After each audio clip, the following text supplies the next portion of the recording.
And with that, I will go ahead and introduce our speaker. We have Sean O'Grady.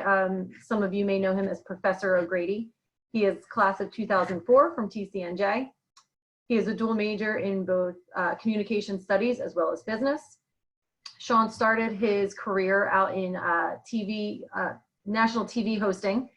He also is the executive producer of the 2012 Paralympic Games in London. And since then, Sean has transitioned into advertising and branding. And he is now the consulting and creative director at Universum, where he creates marketing campaigns for globally recognized companies. On top of that, Sean is also an adjunct professor of public speaking and professional leadership development at TCNJ. So many of you may recognize him or the name as a professor at TCNJ.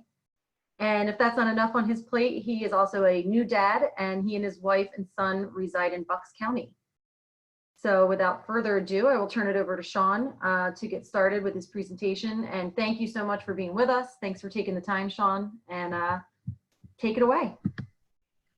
Well, thank you so much for that, Pam, and hello to everybody. I see some friends on the call, so I just have to give a shout out to Miles. Miles, welcome back. I'm not sure if you're joining from Oxford or if you've made it back here to the States, but it's good to see you. Amanda, good to see you as well. So I can tell I've got a couple of students here on the call, and it's nice to have you.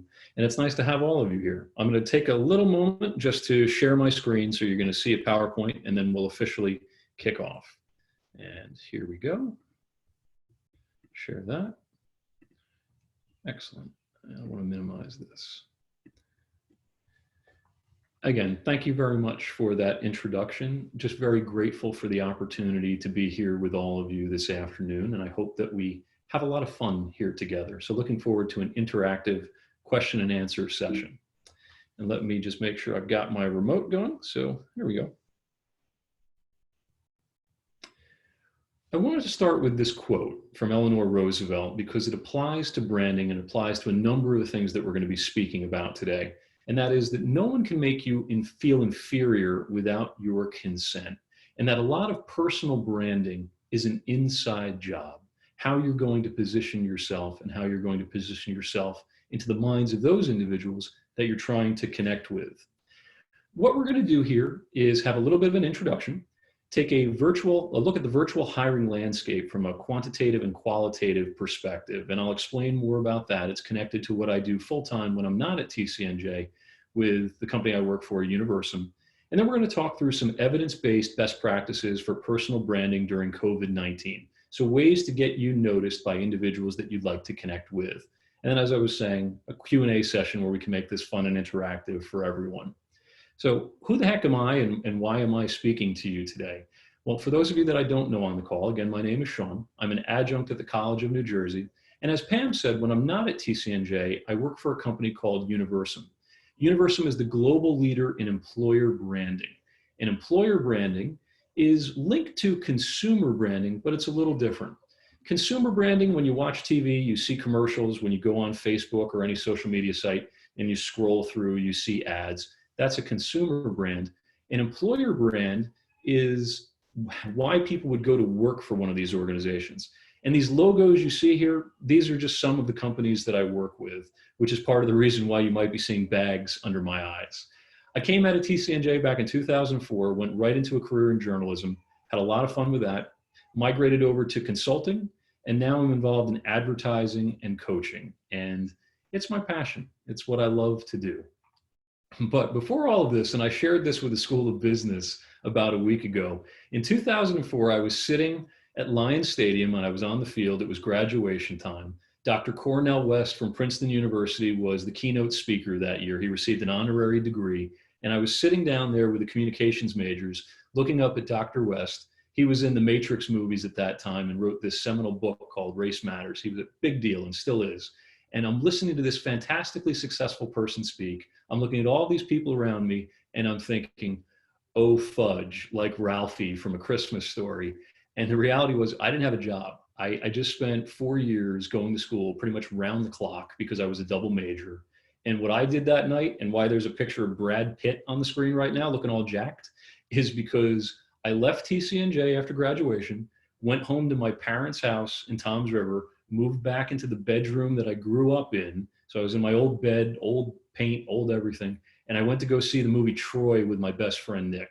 That was how my graduation experience felt. And so for anybody who might be graduating right now, who's on this webinar, who has this feeling inside like, oh my gosh, what is going on? What's the world throwing at me?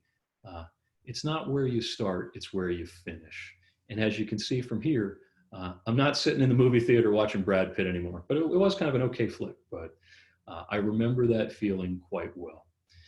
So let's talk a little bit about these stats. I work for a company called Universum, as I said, and my clients are chief marketing officers and what are called CHROs, chief human resource officers, marketing directors, and people who work in talent acquisition. So every single day, whether I'm talking with General Electric, Deloitte, Vale, companies across the globe, it's all about who they're hiring, and how they can hire better. So this is an area where I do have some expertise.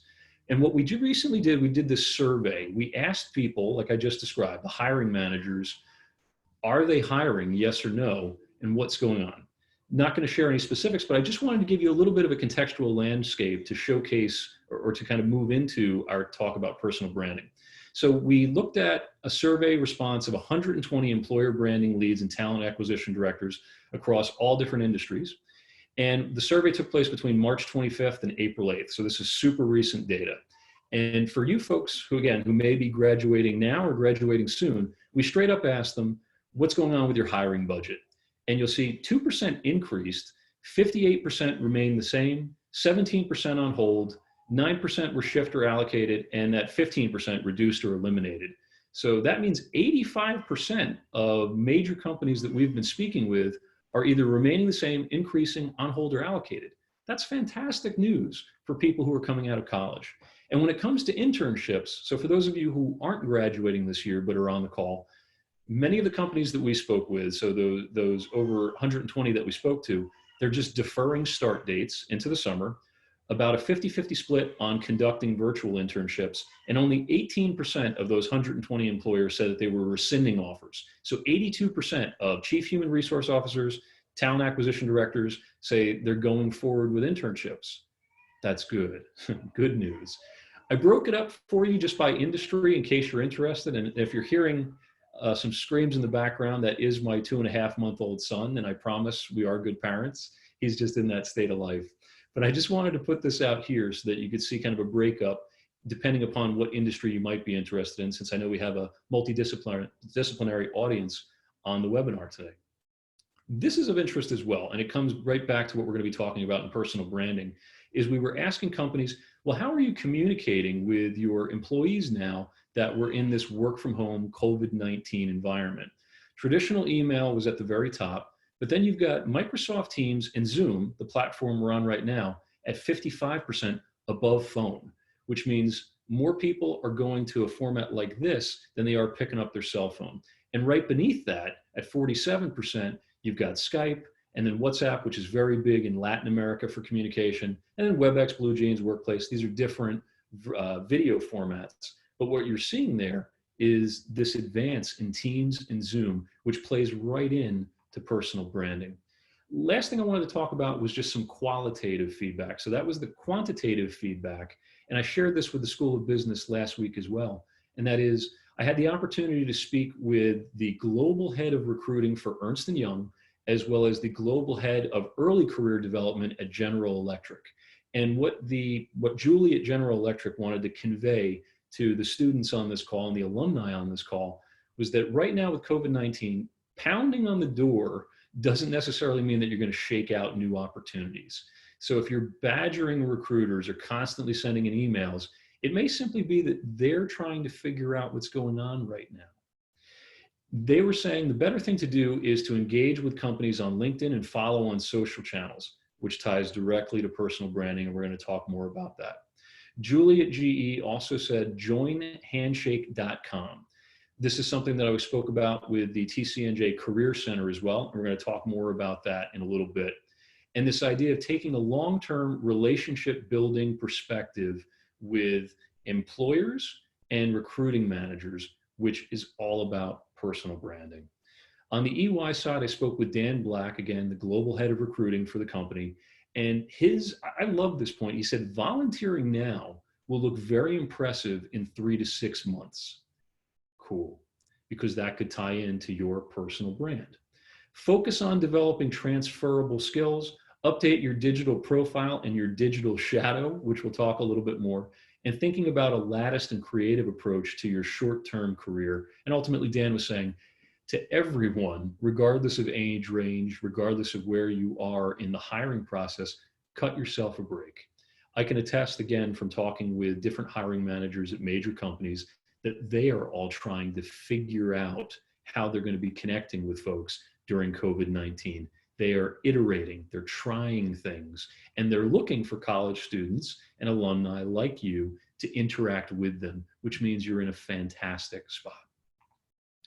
One other thing I wanted to point out, and this is a conversation that I've been having with students as well as been having with employers, is that if you're a person who's looking for an opportunity right now or is trying to brand themselves and is probing around on social media, there are companies that are obviously hiring. And these are the organizations that you're seeing on the evening news or in your news feed. And that's Amazon, CVS, Dollar Tree, Walmart. You've probably heard stories about them hiring hundreds of thousands of people. On the downside here, in that red area, there are certainly some industries that are feeling this more than others. The hospitality industry, airlines, restaurants, the oil industry. If you had an aspiration to work there, you may have a longer tail or a longer runway to get to that spot. But there's the bulk of the employers that we speak with in that top Fortune 5 are kind of in this holding pattern right now, as we saw evidenced by the data earlier. What you're seeing on social media, if you check them out on LinkedIn, if you go to their Facebook page, their Instagram account, how the company is supporting its employees, how employees are supporting customers, how employees are staying connected during COVID-19, and then these like silly and fun photos of people working in their home office like myself here with their child or with their dog. If you're seeing companies put things like that, or other employers, whether it's a company, a nonprofit, a government organization, if they're putting out content like that on their social channels, it's a real good chance that they're still hiring. They're just not being overt about it. And the last thing I wanted to talk about in this data set is one of the things I love about my job right now is that we have offices all across the globe. So I have the opportunity to regularly speak with colleagues in Asia.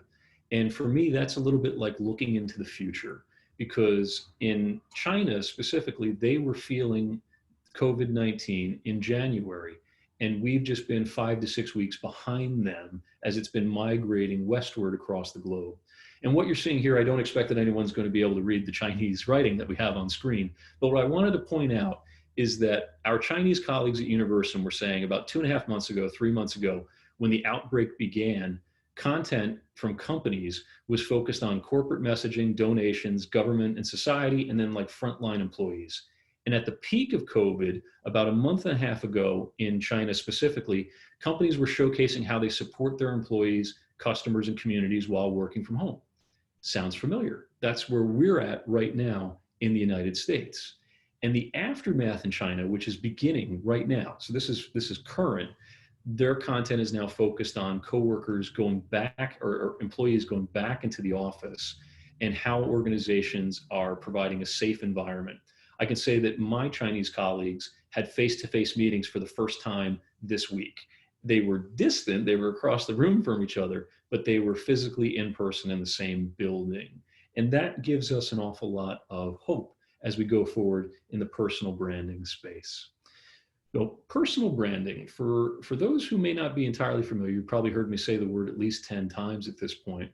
It is what you project. It is your image. And I've had the good privilege of conducting these kinds of activations, and that's a consulting term that means experiences or projects with people that you might recognize from TV, from politics, and from major business. And let me just explain this diagram in front of you. So one of the exercises that I wanted to leave you with is how you can discover your innate personal brand, innate meaning genuine and authentic to you. So the first question is, what do you radiate? If you were to find a friend online, because we're in this social distancing world, and just straight up ask them, hey, what are the first 3 things that you think of when you experience me? The first 3 adjectives that pop out of them: outgoing, pleasant, bubbly, whatever it might be, that's valuable feedback. How do you resonate? So the first question is to strangers. The second question is for people that you've known for some time. These are your friends and your family members who are going to give it to you straight. So they're not meeting you for the first time. They've known you for some time. What are the first three adjectives that friends or family associate with you? You might get something different from what you get from a stranger. And then what's your reality? Because in personal branding, perception is reality. It's how you feel about yourself. What are the three adjectives that you associate with yourself? And perhaps one or two of them could be aspirational. This is the idea of what you would like to be projecting versus what these two sources are telling you they project on the first impression and people who have known you for a while. So my first take-home exercise, something that you can do very easily during COVID-19, is to discover what your innate personal brand might be, because it's the foundation for where we go. And where we go is this Venn analysis. And stick with me here. So as we said, we've got what do you radiate? So the green circle is what strangers feel about you in that first impression. The blue circle is how do you resonate? That's that long term. And then up top, it's how you feel about yourself, that self-direction and aspirational. We do this exercise with celebrities. We do this exercise with business professionals who are going on CNBC or Fox Business. And we do this exercise with people who are running for public office. It's just part of the job. And very frankly, they pay an awful lot of money for this kind of stuff. And what you're seeing in the Venn, for those who might not be familiar with a Venn analysis, is so the word nice is right in the center where everything overlaps. That's because if you're self-directed, you want to be seen as nice. When people meet you for the first time, they think you're nice. And your friends and family who've known you for a while, they believe you're nice. So that's why it's in that intersection of all 3 points. As you're probably starting to pick up, you want to be seen as a leader. People who know you for a long time see you as a leader, which is why it's in that overlap area between the red and the blue. But people aren't getting that on the first impression. But what they are getting is that your friends and people who are meeting you for the first time say you're into yourself or you're overconfident. That is a gap area because it's not in the part where you want to be seen. So if I were to do this with someone who is trying to project themselves and develop a personal brand, we would highlight that in red and say, if that person started creating content right now, they're probably going to come off as a braggadocious person who's totally into themselves. That would be an area that we have to pay attention to. But the fact that nice is in the center of the bullseye, and there's evidence that proves that there's some leadership there, that's a really good thing. Now, allow me to tell a selfie. As Pam said in the introduction, one of the perhaps most known jobs I ever had was being the executive producer of the 2012 Paralympic Games in London. That's me right there holding the camera. That is a professional athlete known as Oscar Pistorius, who was a pretty big deal back in 2012. And that's my friend Megan with her back to us, and who's got the 2012 on the back of her hat. I came out into the field because Megan really wanted to meet Oscar Pistorius, and so I volunteered to hold the camera for her so that she could talk to him. He's since become infamous for reasons we won't get into here, but he was certainly what he was. He was a handsome guy, and he was the star of those Paralympic Games.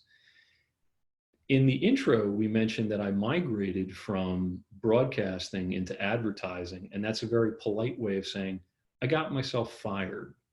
And that's why this presentation is very personal to me. And whenever I have the opportunity to speak about personal branding, it resonates with me because I know exactly what it feels like to have to retool myself and figure out where I'm going with my career. What I wanted to show you was what my Venn was looking like at that time. And what you see there and what you radiate, this is me in 2012. And when I was introduced to these concepts, so at that time, my gosh, I was 29 years old. I had this huge job as executive producer. I was hired above people who were much older than me. And all I kept thinking was, oh my gosh, oh my gosh, oh my gosh, oh my gosh. I put all this wacky pressure on myself. And what was radiating, so when strangers were meeting me, they thought, wow, this individual has leadership, he has confidence, and he has talent. And then what I was resonating, people had known me for a while were saying, yeah, you've got leadership, you've got confidence, and you've got talent. On the table stakes, I knew that I had leadership because I was thrust into these positions and I had had some success. But on the inside, I did not feel confident. I felt afraid. And I did not feel very good about what I was doing. I felt like I had nothing to offer. I felt like a fraud. And so as a result of that, when I got this job, even though I had all this evidence that said, I've got something to offer, I felt like that 22-year-old version of myself that went to go see Troy the day I graduated because I had no idea where I was going with my life. It had been, at that point, 8 years since I had graduated TCNJ, and I just felt off. And so if there are any of you here, whether you're an alumni or you're a current student, and right now this situation has you rattled and you feel off, it's icky, it's awful, and there's a way forward. And it has a lot to do with personal branding. I mentioned I got myself fired. I got myself fired because I lied. 29 years old, and I lied about something that I didn't need to lie about, but I lied about it because I was afraid. And there were a lot of people who didn't want to fire me, but they knew it was the right thing to do, and it was the right thing to do. So I had to rebuild. And part of rebuilding is personal branding. And what we're going to talk about for the next 5-6 minutes was staying in the facts. And those of you who have taken my class or seen some of my presentations, whether it's about public speaking, whether it's about branding, whether it's about different areas that they're related to business, it's getting out of making decisions based in fear, that fear of putting yourself out there as a brand, thinking that you have nothing to offer, and getting rid of all of that gunk that's in your head and coming back to the evidence in that Venn analysis. Getting that fear to be concentrated and come out of you in a way that is beautiful, conducive, and authentic to who you are. And I don't mean to sound very utopist. There's legit business underpinnings to this. And I can promise that not only have I done this with myself, but I do this with others professionally. And so, as I said earlier, perception is reality when it comes to branding, when it comes to positioning yourself in the minds of individuals who might hire you, whether you think you can or think you can't. You're right. Henry Ford said that, and it continues to be true with folks that I work with, whether they're a 65-year-old CEO who's about to go on CNBC or a 22-year-old college student at the College of New Jersey. That fear is human and it is pervasive. It has struck me, and I find that people can relate to it. And as I told the School of Business last week, adversity truly introduces us to ourselves. So I'll take one last second to talk about me, and then we'll hop into the evidence behind it. So my path forward, the way that we develop a personal brand, is to focus on the fundamentals that make you feel good about yourself, that you are passionate about, and that you can put out into the world that feel authentic. And for me, that was volunteering, communication, and video production. I went back to my roots of being a storyteller. I never show this to anybody, but I did this just for this presentation. That's a screen grab of my website, SeanTO'Grady.com, which is part of personal branding. Somehow people find this. I get booked for paid speaking engagements as a result of this. I hate looking at myself. I hate this, but it works. It's part of the process. So in 2012, when I got myself fired, I had to figure out where I was going to go. And it was a clumsy process. But I started volunteering with Habitat for Humanity because I just wanted to get out of the house and I wanted to physically do stuff. And I started not only hitting nails in with hammers, but Habitat in Ocean County, Northern Ocean Habitat for Humanity, found out my background and they said, you could really help us with video. So I started shooting videos for Habitat. I joined Toastmasters International in Lakewood, which is near Toms River. And I started lecturing and volunteering with my local church. At that time, it was St. Joseph's in Toms River. And what I was doing was I created this portfolio site, kind of like a blog, that showcased what I was doing with Habitat. Not in any kind of bragging way, but I just wanted to have a record of it because it was fun. I was putting up LinkedIn posts about what was going on with Toastmasters. And really my experience at St. Joseph's with their Cygnus religious group was more about just getting involved with young people and helping them to find where they wanted to go with their lives. So that was 2012. Now it's 2020.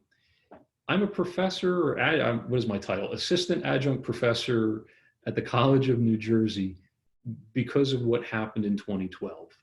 Because of going to Toastmasters and getting involved in that organization, I had a conversation with John Kipoff, who was at that time the chairperson of IMM. Dr. Lawton had heard about this conversation, and next thing you know, I got a teaching opportunity at TCNJ because of some branding points that I put out years earlier. Advertising and consulting and coaching, that work that I did with Habitat for Humanity when I wasn't looking for a job, wound up winning a couple of awards, wound up helping Habitat raise a bunch of money, and ultimately got me a job in advertising. And along the way, I've had the great privilege of helping a couple people, some of them who are on this call, I hope, with at least Amanda and Miles. And where does this come to? And how do we go about branding ourselves?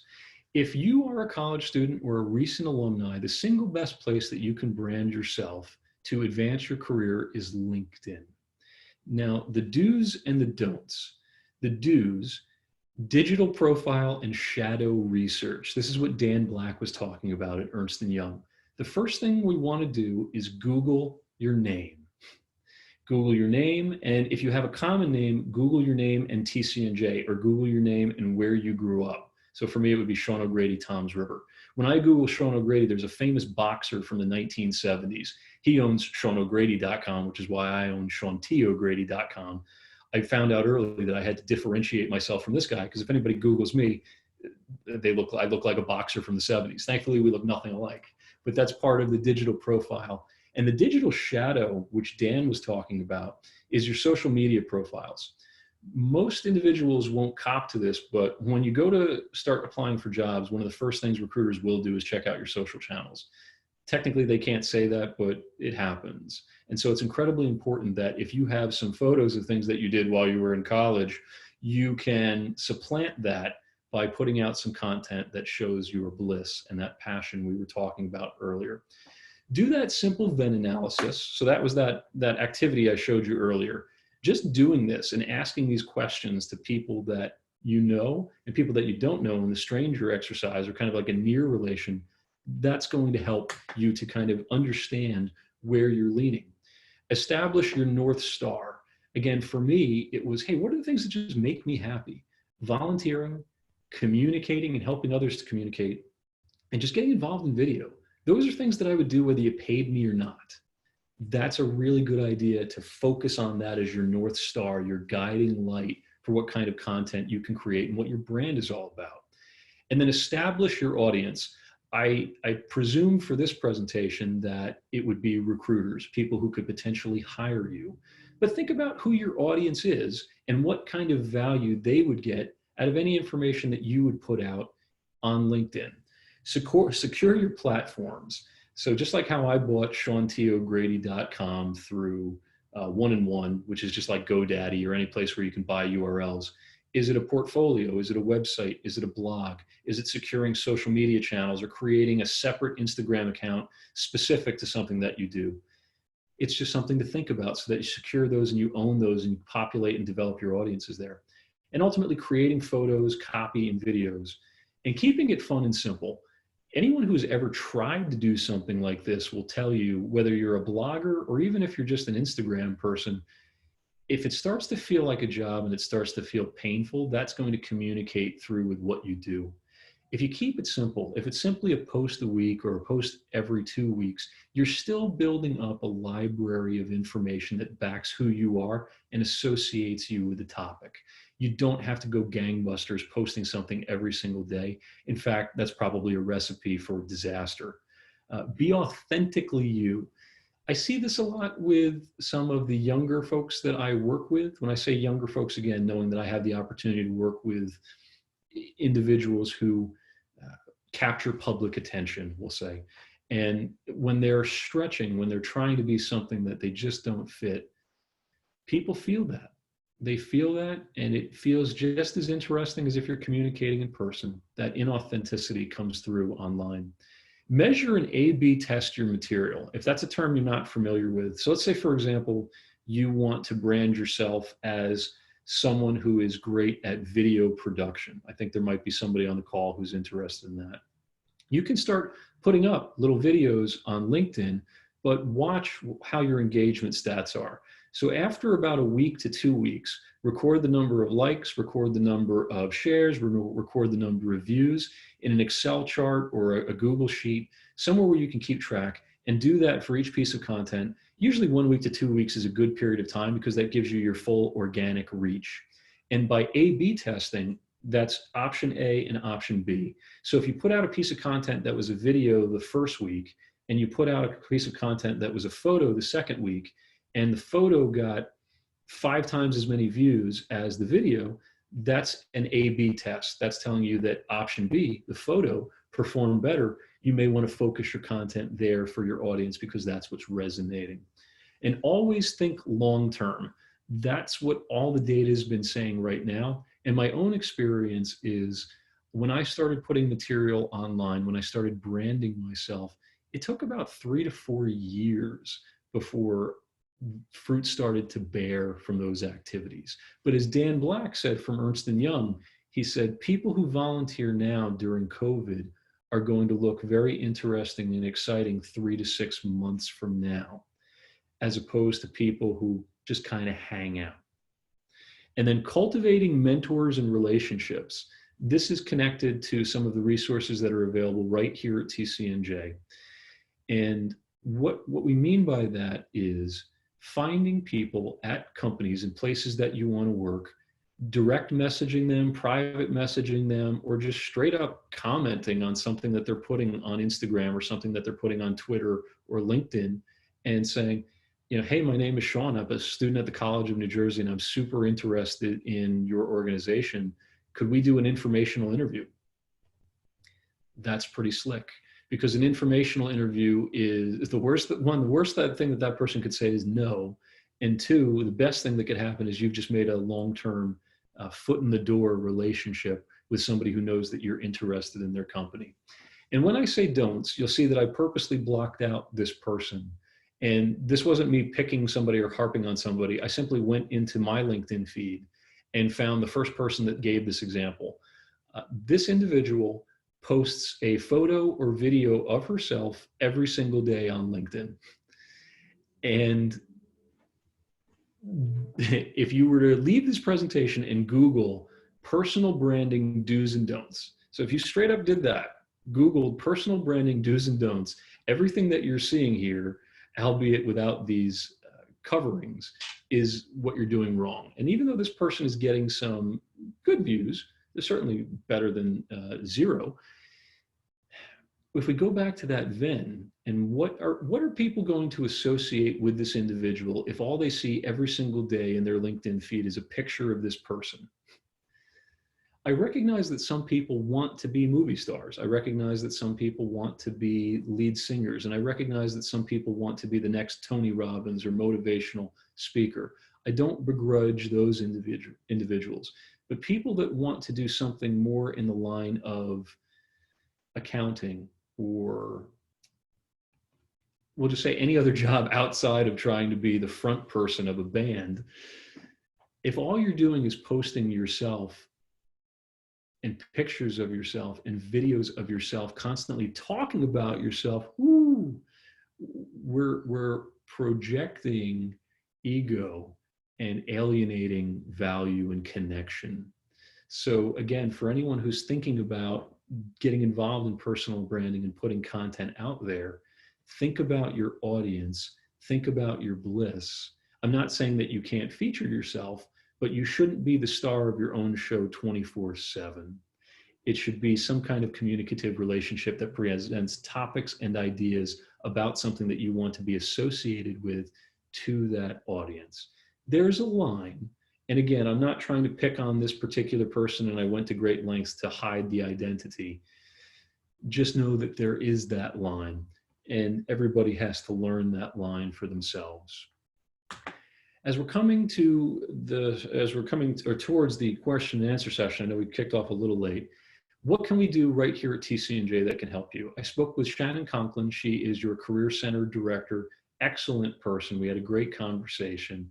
And there's a couple of resources that are available right now. This picture that you see here, this is right on the TCNJ site. So if you go to careers.tcnj.edu, you can follow this link as well.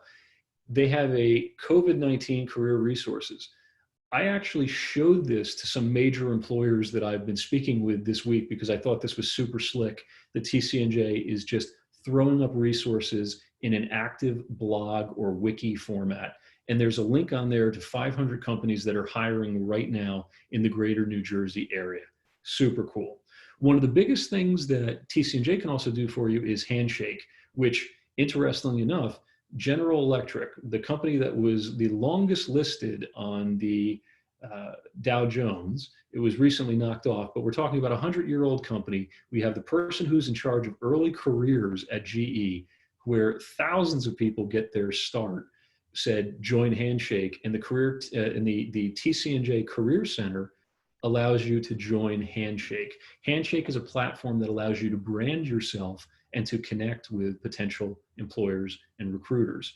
You can also schedule, there's a thing called Big Interview, which is like a virtual interviewing opportunity. You can learn there. And then scheduling one-on-ones with your career center. This would be an opportunity for those of you who are trying to get jobs right now. You can kind of do these one-on-one mock sessions with people at Career Services. But the biggest thing, and what ties back to personal branding, those two last points, cultivating mentors through informational interviews. You can find recruiters and find organizations that you'd want to work with through Handshake via careers.tcnj.edu, and you can set up those informational interviews. And what better thing to do during those informational interviews but subtly drop that you're working on a portfolio, or say, here's my Facebook page, or as you can see on LinkedIn, I'm really passionate about this. I started a podcast that talks about how people can become better leaders.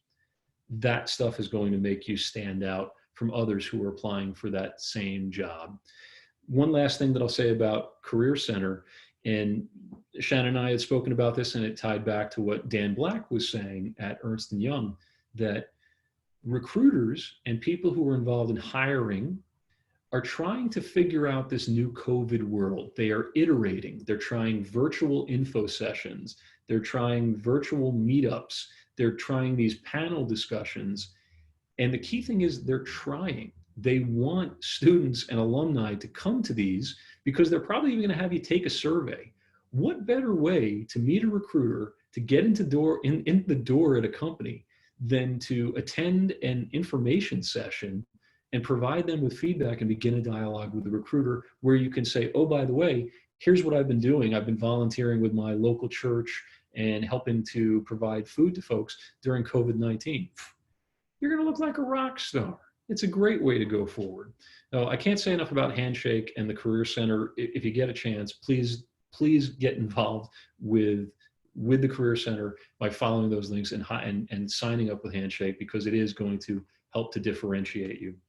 Last thing, for additional resources, since we all have a little bit of time on our hands, and just to know that I practice what I preach, I bought this book in 2012, 2013 when I was going through my process. It's Reinventing You by Dory Clark.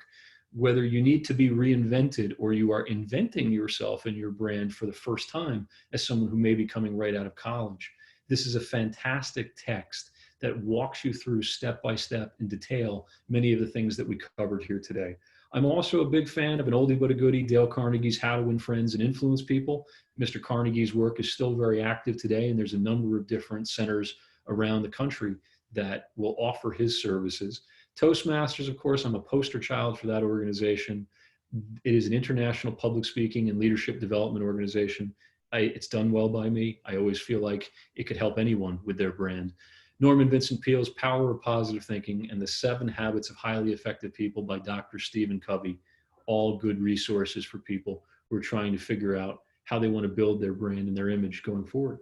So at this point, I know I talked a bit more than I had hoped, but I hope that you found it to be of value, and we can open it up for questions. Sean, thank you so much. That was awesome. Thanks for all of that. You're welcome. I think there was a lot of value in that to be taken from that. So thank you. And we certainly have some questions. They've been rolling in here towards the end of your presentation. So I I will mention before I take questions that Lynette Harris wrote in. She is a staff member at the Career Center at TCNJ, and she is on this call. So if there are any particular questions that you wanted to direct to the Career Center, Lynette is on this call as well. So I wanted to shout that out before we move forward. And I'll do our first question. I'll read aloud. I have an internship plan for this summer, but it might get moved to happening remotely. What are some things you suggest to do to make a good impression since I will not be in person? That's an excellent question. And this, I'm smiling because, and I've shared this with some other folks. Last week, I was on a call with the director of talent acquisition for Northwestern Mutual Insurance, big company based in New York City and Milwaukee. And this was a very professional person. She was talking to us about some branding that we're going to be doing with them. And in the middle of the conversation, her like 7-year-old son just went flying back and forth in the camera like Animal from the old Muppets. I mean, it was full on hilarious. So where am I going with this? As someone who also works from home, who has a 2.5-month-old son, and he has a pair of lungs on him, my gosh. What I would recommend, I also have 2 cats that seem to love to throw things off my desk right when I need them, is to find a space that you can control. Now, the other thing I'll say, and you might remember from the slide where the global head of recruiting for Ernst & Young said, cut yourself a break. Everybody's working from home right now. Everybody's trying to figure it out. No one expects that your home should look like a television studio. This is a crappy map that used to hang on my dorm room when I was a CA in Travers 9. This is a road trip that I went on when I was a college student at TCNJ, but I love it because it's just near and dear to me. But I can close the door to this room. There's nothing really offensive in the background, and I can talk with you without having to have my earbuds in or headphones on. I have had executives join me from their garage. I have had individuals join from their basement, but the rule has been just making sure that you can control your environment. When it comes to dress, I threw a jacket on because as my students will probably attest, I do teach in a full suit and tie, which I've since learned is not the norm anymore. It was the norm when I went to TCNJ in the early 2000s, and the joke was on me. But no one is expecting you to be 100% like you would be if you were going to the office. Now, that's not to say that you can just roll out of bed and show up. We certainly want to be using all of our hygiene practices, but we don't need to be wearing a suit and tie or some kind of blouse. Just make yourself look biz cash, and that will certainly be good enough. If there is a major external facing presentation, because I know sometimes interns, as we take on interns, we take them to pitch meetings. If we're pitching externally, meaning we're talking with people outside of the company, then we might dress it up a little bit. But right now, the rule is control your environment, show up like you want to show up and be there, but know that you don't have to be dressed to the nines. I hope that helped a little bit. All right, thank you. You're welcome. And I was digging that question that I saw in the chat from Miles as well. So again, welcome back to the US, Miles. And Lynette has done an excellent job of really explaining what an informational interview is. But for anybody else who wasn't watching the chat, I love informational interviews. I used to do them when I was a student at TCNJ, and I've lost count of how many I've done, majority with students from TCNJ and a couple other universities and colleges in New Jersey, because that's where my heart is. An informational interview is a no pressure conversation. It's almost like you're a journalist. You're a 22-year-old journalist, and tell me about your company. How does somebody grow and develop as a consultant? You could even go as far as to say, what's a salary expectation? And they'll keep you on the rails. And I'm sure Lynette and the folks from Career Services will help you better than this. But I'm just saying questions that I've handled over the years that people would say, well, what's an entry-level salary that I could expect? I would usually tell them my experience, and then I would then kick them over to Glassdoor.com. I briefly worked for Glassdoor when Glassdoor launched, and still very strongly believe in that company. And there's all these different resources that are out there. But the single biggest thing for an informational interview is you're making a connection. It's an opportunity with no pressure, no job on the line to connect with someone. And it usually yields very positive long-term results. I have a great follow-up question to that. What is the best way to reach out and request an informational interview? Is it through LinkedIn, direct email, and who in the organization are you looking to connect with? HR, head of the department, etc. Yeah. So I'll give you my answer, and then Lynette, I'm sure you probably have some thoughts on this as well. My experience has been the best way to get me is LinkedIn, and I know that those that I speak with is LinkedIn. If you direct email me, it's usually better that somebody that you know direct emails me with you CC'd, whether that's a colleague that I've worked with or somehow that there's a connection.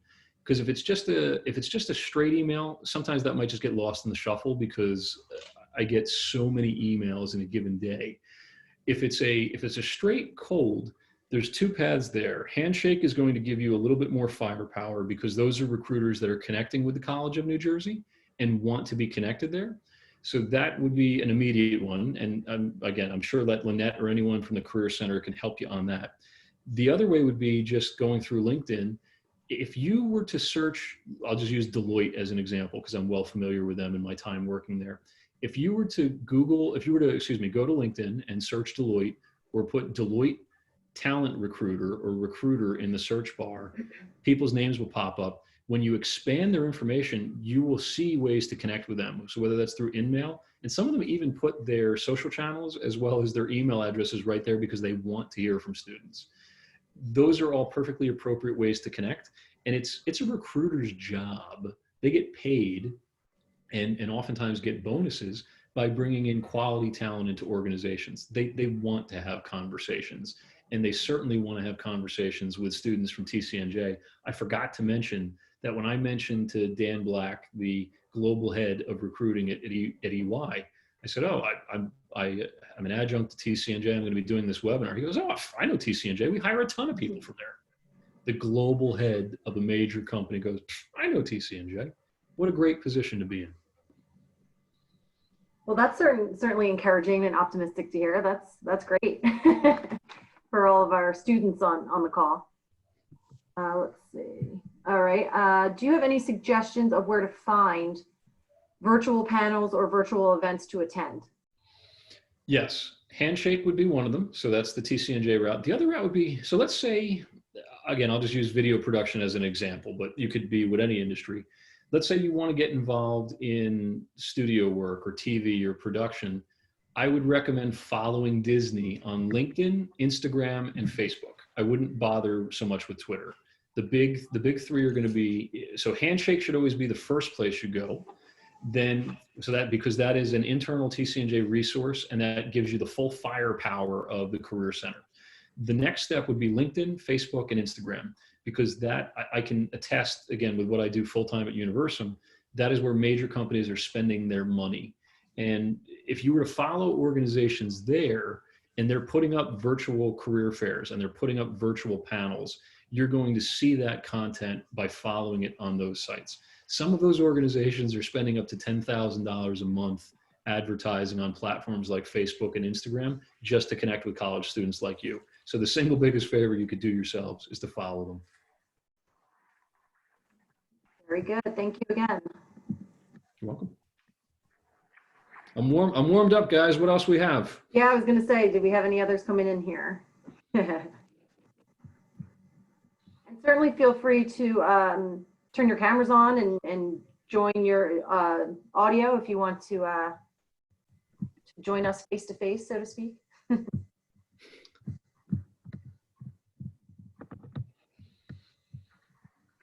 Good afternoon, everyone. Hi, Sean. Hello, Lynette. It's been a great workshop. Thank you so much for having this for everyone. I'm so glad to be able to log on and listen to all the great things that you are sharing. And thanks so much for the shout out to the Career Center. You are so spot on all of the things that you've shared. I'd just like to offer one thought in addition to everything that you have offered thus far. You have given great kudos to the faculty members, including yourself, that you have worked with while you were a student at TCNJ. I'd just like to offer that hasn't changed. There are a number of faculty members that keep close relationships with alumni, and oftentimes alum will work through faculty to recruit for placement in either internships or full-time placement. So though you are looking at Handshake and you are on LinkedIn and looking at a number of other wonderful search vehicles, we have awesome faculty that are also looking to assist in your success and your placement post TCNJ. So continue to pick their brains and who they know and who they're networking with. And while we are also talking about LinkedIn, I'd like to share something that we put out to students as they are looking to connect with alum, to go through the TCNJ page through LinkedIn and then look at the alums that are registered through the TCNJ larger page. That gives an opportunity to make the personal connection through either a shared major, a shared school, shared faculty members, so that they are then making that networking connection before they ask the questions about what's available or what's it like to work in the industry, various different thoughts like that. Yeah, I'll just thank you, Lynette. So Lynette's absolutely right. Perfect example. So I mentioned John Kipoff, who was the former chair in interactive multimedia. Over the past 4.5, 5 years, John has sent me certain students and said, I really think you should talk to this person. I guarantee you, I respond to all of those emails. I'm also a person. So in the time that I've worked with TCNJ, I've had 2 different jobs. I was working for a different ad agency. Now I work for Universum. And I am definitely a person who has gone to professors, be it John Pollock, be it John Kipoff, be it Dean Maurice Hall, be it former Dean Lawton. I've just said, who's your best student in graphics? Who's your best student in video? And I am certainly somebody who has poached and cherry-picked students as well. And I know that I'm not alone, that is an industry-wide practice. So Lynette's point about if you have a professor that you resonate with, and just ask them who they think you should connect with, it will open doors. Because that was the first thing I said, is that it would be better if I get an email from somebody I know with you CC'd, because I value that. I value my relationship with Professor X so much that out of gratitude to that person, I will talk to that student, because I also know that that professor wouldn't bother me unless he or she felt that that student was deserving of that conversation. Not like I'm some kind of great big deal, but what I'm saying is when it happens, it's almost a 100% ROI, return on investment, that I'm going to speak to that student. Oh, we got another question I see here. Great, yeah. Do you think it matters what type of volunteer opportunity you participate in? Absolutely not. It really, again, I think it just comes down to, as long as you're doing something that you're passionate about. I have some of the best interviews that I've ever had. So I've worked, my dad worked for one employer his whole life. He worked for Colgate-Palmolive. I've worked for like 17 different companies in the 15 years I've left TCNJ. But regardless of where I've been, some of the best conversations that I've ever had are when a candidate comes in, we don't even talk about their resume.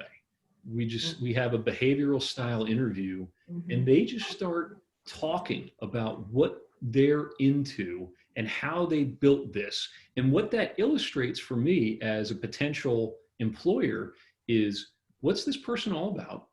Can I sit next to them in a room for 8 hours a day, or socially distance with them and talk to them through Zoom for 8 hours a day? And are they going to add value, energy, charisma, and enhance my team or my organization? Or are they just going to be there? And it becomes a no-brainer. So if somebody comes in and says, hey, here's my site that I created while I was at TCNJ, or we hired someone once, all she did was do drawings, and she would put up a new drawing on Instagram every day, but she was an artist and we were an ad agency, and we looked at it. We hired her on the spot. She was a TCNJ alum, by the way, and we hired her on the spot, and we wound up doing all of these like really cool artistic drawings and activations for companies, because we just wanted to use her talent. It never fails to just have something. So whether you're volunteering with animals, whether you're making masks right now, you don't even necessarily need to leave your house. If you're somebody who builds websites, or if you're somebody who does bookkeeping and finances, and that's where you want to do for a living, if you want to be an auditor, what a great opportunity to just find a local nonprofit and see if you can assist and do some cleanup and some maintenance. You don't necessarily need to leave your home to be of service. Great advice. Thank you. Yeah, some good tips there. You're welcome. All right, I'll make one last call for questions here, but I think, oh, well, we are just at 2 o'clock anyway, so that is great timing. All right, Sean, well, thank you so much. I can only imagine that our students on the line took a lot from this, a lot of things they can be doing right now from home, as you said, to try to move themselves along during this time. So a lot of great advice, resources. I hope they take advantage of it. And I hope you don't mind if I say they can reach out to you on LinkedIn. I think you mentioned it. I don't think you're opposed to that. If you have any trouble getting in touch with Sean in any way, you can reach out to me and I can connect the two of you once this is over. I'd also like to reiterate that this recording will be posted on our website. So our alumni website on TCNJ. If you take the drop down for events and find our webinar link, all of our upcoming and pre-recorded webinars will be on there. I think that will do it. Sean, if you have anything else to leave us on, but thank you again for giving us your time here. Out of the goodness of your volunteer heart, we really appreciate it. Well, thank you. It was really great to be of service. Nice to see some familiar names here on the call. You didn't show your faces, but you know who you are. Thank you so much, Pam, and to the team for letting me be part of this. It was great. Hi, Mile. It was a great. Thank you, Sean. You're welcome. All right, everyone, have a great day. Thanks again for joining. Take care.